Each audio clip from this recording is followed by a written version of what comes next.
जयराम जी की एक किसान समुद्र के किनारे उसका एक बहुत बड़ा सा फार्म हाउस था। और जहाँ उसका फार्म हाउस था वो इलाका थोड़ा वीरान सा था। किसान वहाँ खेती करना चाहता था, लेकिन उसके अलावा वहाँ उसकी मदद करने वाला कोई नहीं था। किसान लगातार उस फार्म हाउस पे काम करने के लिए विज्ञापन निकालता रहता था।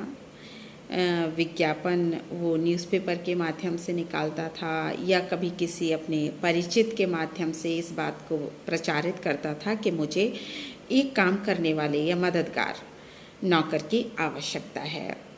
लेकिन सब उसके स्वभाव को जानते थे। किसान थोड़ा सा अकड़ू स्वभाव का था, गुस्सा भी उसको आता था। फिर वो जहाँ उसका फार्म हाउस था वहाँ समुद्र की बड़ी तेज़ हवाएं चलती थीं और कई बार तो ऐसा होता था कि कई महीनों की मेहनत कुछ पल में उन तेज़ हवाओं के कारण बर्बाद हो जाती थी। इसलिए वहाँ उसके फार्म हाउस पर काम करने के लिए कोई भी जल्दी से राज़ी नहीं होता था।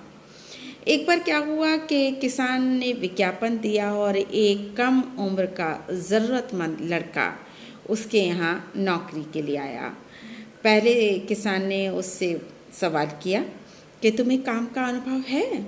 अच्छा अनुभव है क्या तुम्हें काम का? थोड़ी देर के लिए, एक पल के लिए वो लड़का चुपचाप रहा। किसान ने कहा कि समुद्र के किनारे किसी फार्म हाउस पे काम किया है? जब तूफान आता है तो तुम क्या कर सकते हो? ये बताओ ज़रा, मेरे सवाल का उत्तर दो। एक पल के लिए शांत रह के उस लड़के ने बड़े विनम्र भाव से उत्तर दिया। बोला कि जब तूफान आता है तब तो मैं आराम से सो सकता हूँ। ऐसा अजीब सा उत्तर सुनकर किसान बिल्कुल संतुष्ट नहीं था, बल्कि उसे तो बहुत गुस्सा आ रहा था।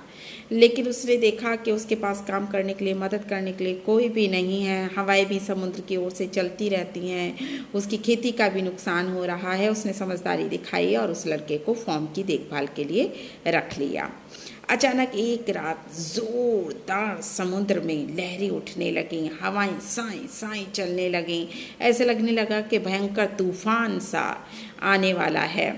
एकदम किसान उठा और बदहवासी में दौड़ता दौड़ता उस लड़के के कमरे की ओर भागा और जाकर उसने लड़के को उठाया, झकझोर सा दिया, उठो उठो, तूफान आने वाला है, जाओ देखो जाकर सब कुछ सुरक्षित है या नहीं है, कुछ मैं भी देखता हूँ। वो लड़का एक पल के लिए शांत रहा, चुप रहा।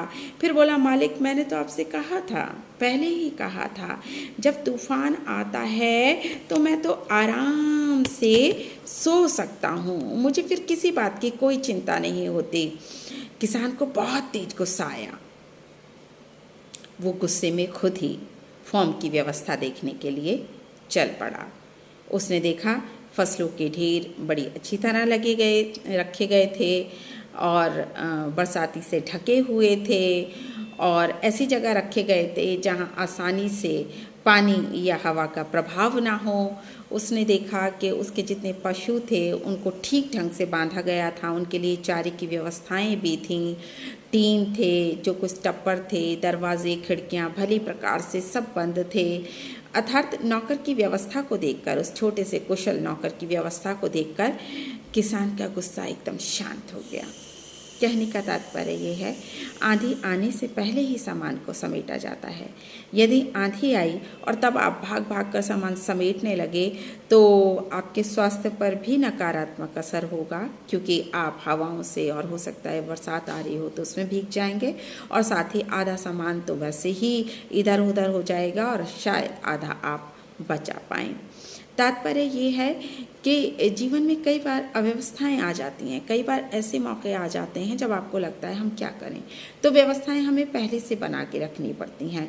एकदम से आप सारी व्यवस्थाओं को बहुत अच्छे से नहीं बना सकते। जो पूर्व में किए गए काम होते हैं, जो व्यवस्थाएं हमने बना के रखी होती हैं, वो हमारे काम आती हैं और ख़राब समय पड़ने पर उनसे हम अपनी व्यवस्थाओं को सुचारू रूप से आगे बढ़ा सकते हैं। हैं। कोरोना संक्रमण काल में कई हमारे साथी हैं जिन्होंने पहले से व्यवस्थाएं बना के नहीं रखी, या उनकी जीवन शैली ऐसी थी जो बहुत अच्छी व्यवस्थाएं नहीं बना सकते थे।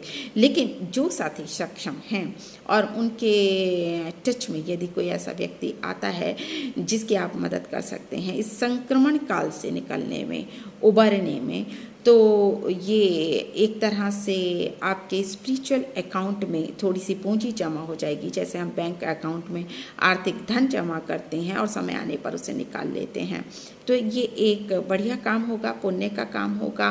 और दान जो ज़रूरत के समय किया जाए या ऐसे व्यक्ति को किया जाए जो वाकई में ज़रूरतमंद है, वो सफल होता है।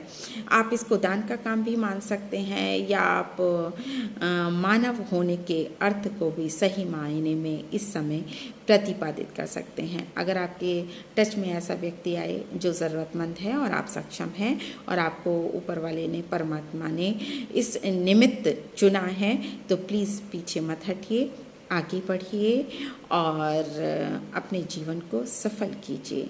जय राम जी की।